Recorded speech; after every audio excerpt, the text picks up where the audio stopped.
Hello.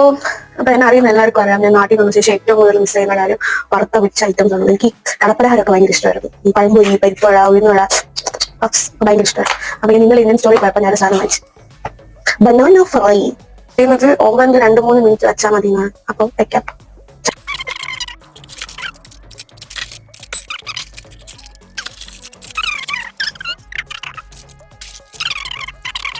ഇതിലേക്ക് ഇതാണ് പഴംപൊരി. Super. എണ്ണ കുറച്ച് ചൂടാണ്, കുറച്ച് രതീഷാണെങ്കിൽ കൂടെ. അപ്പം ചട്ട വന്നിട്ടുണ്ട്. പഴംപൊരിക്ക് ഇട്ട് കൊടുക്കാനായിട്ട് കിണക്കിന് എണ്ണയുണ്ട്, ചായയുണ്ട്, ചൂടുണ്ട്. കുഴപ്പമില്ല, ഒരു ടേസ്റ്റ് കഴിക്കാനൊക്കെ ഒതുക്കി കഴിക്കാനൊക്കെ നല്ല. പക്ഷെ ഒരു ചൂട് അതൊന്നും വെച്ചാൽ അല്ല, ഒതുക്കി കഴിക്കാൻ കഴിയണം. അല്ലെങ്കിൽ സ്വന്തമായിട്ട് ചൂടായി കഴിച്ചാൽ പഴംപൊരി $4 എന്താണെന്ന് തോന്നുന്നു. $399. കുഴപ്പമില്ല. ഇവിടെ എല്ലാ സാധനങ്ങളും ഉണ്ടായിരുന്നു. നെയ്യപ്പം, പരിപ്പുവട ഒക്കെ. പക്ഷെ എനിക്ക് ഇഷ്ടമായിരുന്നു. അപ്പം